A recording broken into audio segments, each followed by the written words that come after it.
Olá a todos, hoje nós vamos apresentar o desenvolvimento do nosso agente inteligente, onde nós utilizamos algoritmo genético para conseguir resolver o problema da mochila. A dupla é eu, Victor Kashima e Matheus Morandi. Sobre os tópicos que nós vamos apresentar nesse vídeo, está dentro dele a introdução, a estrutura do agente, também vamos mostrar o funcionamento do agente, fazer uma análise de performance dele e, por fim, trazer a conclusão e também o encerramento.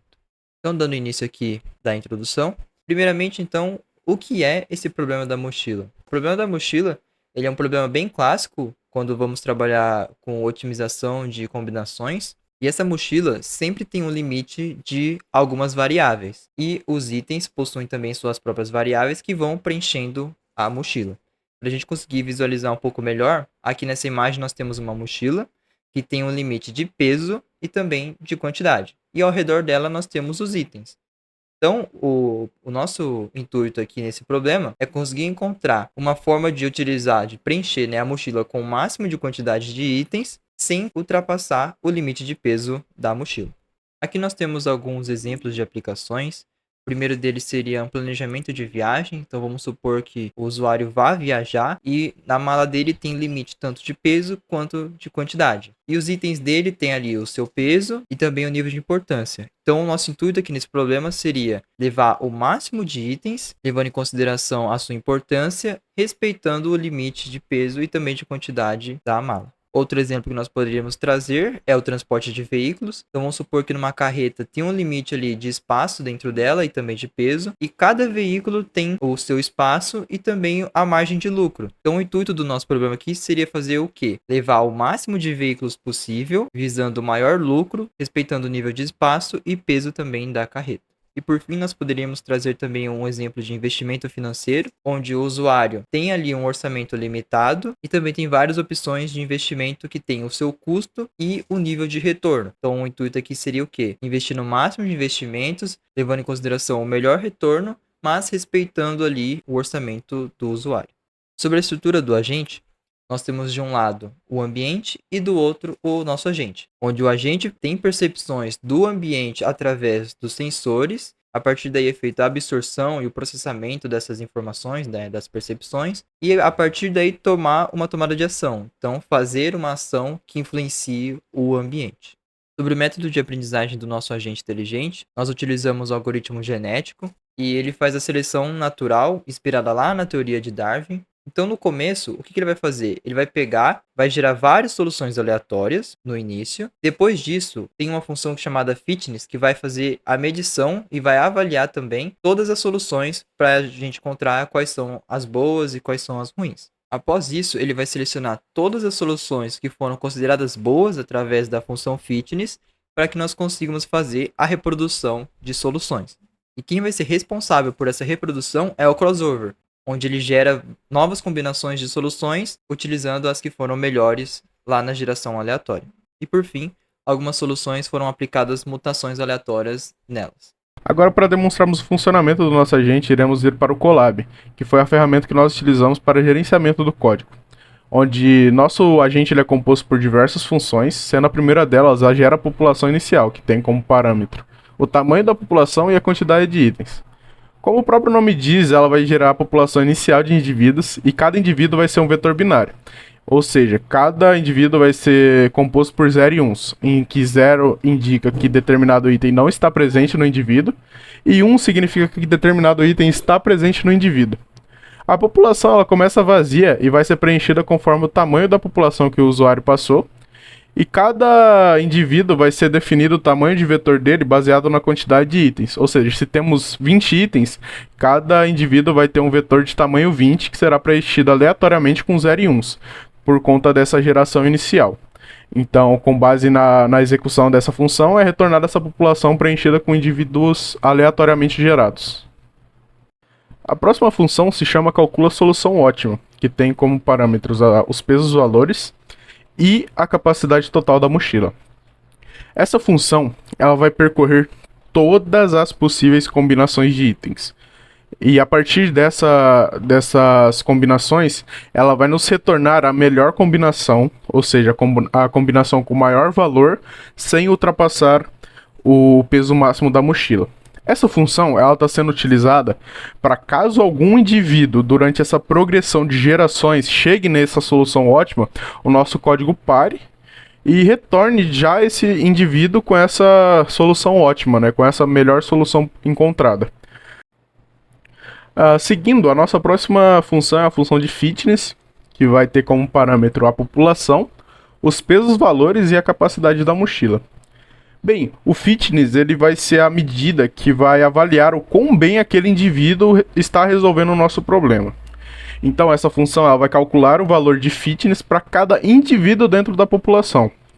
O fit começa com uma lista vazia e para cada indivíduo dentro da população ele vai ter o seu valor total calculado e o seu peso total calculado. Se o seu peso total for menor que a capacidade da mochila, o fitness vai estar recebendo, né, o valor total. E se o peso total for maior que a capacidade da mochila, o nosso indivíduo, ele vai ser penalizado por exceder essa capacidade da mochila. Como que ele vai ser penalizado? Ele vai estar recebendo o valor de 0 no fit dele. E essa função, obviamente, retorna todos os fits feitos pelo for ali do indivíduo. Na função de roleta viciada, temos como parâmetro a população e os fits. A roleta ela vai ser responsável por decidir quais indivíduos irão para a reprodução. No nosso caso, estamos utilizando a roleta viciada porque ela vai dar uma maior chance para os indivíduos com os melhores fits, ou seja, quem tiver o maior fit vai ter uma probabilidade mais alta de ser selecionado para a reprodução, e ela também não vai excluir totalmente aqueles que tiveram fits menores, ela só vai diminuir a chance deles irem para a reprodução. Agora na função de seleção natural, temos como parâmetro a população, os fits e os números de casais. A função de seleção natural, ela vai utilizar da roleta viciada para selecionar os pais que serão utilizados para a população das próximas gerações, ou seja, os indivíduos que irão se reproduzir para a formação das próximas gerações. Ela vai retornar esses indivíduos selecionados, que esses indivíduos selecionados serão os próximos pais das próximas gerações. Agora na função de crossover, temos como parâmetro genoma 1 e genoma 2, que serão os pais que irão originar dois filhos. O crossover ele basicamente vai simular esse processo de reprodução biológica, onde vamos ter o ponto de corte, né, baseado obviamente no tamanho do genoma, e cada uma dessas partes vai ser misturada, ou seja, a parte antes do ponto de corte vai ser de um pai, e a parte depois do genoma pode ser de outro pai. Vai ocorrer essa mistura para gerar dois filhos. Então, esse vai ser o return da função. E é basicamente isso que essa função de crossover faz. Vai ser essa mistura entre dois genomas para originar dois filhos. Agora, na função de mutação, que tem como parâmetro o indivíduo e a taxa de mutação, como o próprio nome diz, ela vai aplicar uma mutação em um indivíduo baseado numa determinada probabilidade. Essa mutação vai ser basicamente inverter algum item do indivíduo, ou seja, temos ali o indivíduo que vai ser composto por um vetor binário, 0 e 1, e algum desses pontos vai ser escolhido aleatoriamente e vai ser alternado. Se for 0, vira 1, e se for 1, vira 0. E a partir dessa função vai ser retornado esse indivíduo já modificado. Agora na nossa última função temos o algoritmo genético em si, que tem como parâmetros pesos, valores, a capacidade da mochila, o tamanho da população, o número de gerações, a taxa de mutações e o número de casais. Essa função vai ser responsável por executar todas as outras funções descritas anteriormente, baseadas no número de gerações que o usuário passou. Agora, para exemplificar o nosso algoritmo funcionando, geramos essa lista de pesos valores, em que o primeiro valor aqui vai ser o peso desse item, e o segundo valor vai ser o valor em si do item, ou seja, nesse primeiro item temos que ele tem peso 4 e valor 30, e assim por diante. A capacidade da mochila foi definida como 100, o tamanho da população vai ser definido como 10, o número de gerações serão 20, a taxa de mutação será 20% ou 0,2, serão 5 números de casais, E executando o código, temos aqui que ele encontrou a solução ótima, ou seja, teve um indivíduo que correspondeu à solução ótima, e ela foi encontrada na geração 18. Ou seja, foram percorridas 18 gerações até encontrar um indivíduo que seja correspondido na solução ótima. E esse indivíduo foi com esses itens aqui, ou seja, o primeiro item, segundo item, terceiro item, o quarto não, o quinto item, o sexto item e assim por diante. E o valor obtido foi 830. Nesse segundo exemplo aqui, temos uma nova lista de pesos-valores e a capacidade da mochila agora vai ser 75, 8 vai ser o tamanho da população, 50 vai ser o número de gerações, 30% a taxa de mutações e 4 o número de casais. Nesse segundo exemplo, temos que também foi encontrada a solução ótima, só que agora ela foi encontrada na 20ª geração, que tem como valor 505 e esse é o melhor indivíduo. Então, podemos concluir agora que o algoritmo genético realmente pode ser utilizado para a resolução do problema da mochila e que é uma boa solução.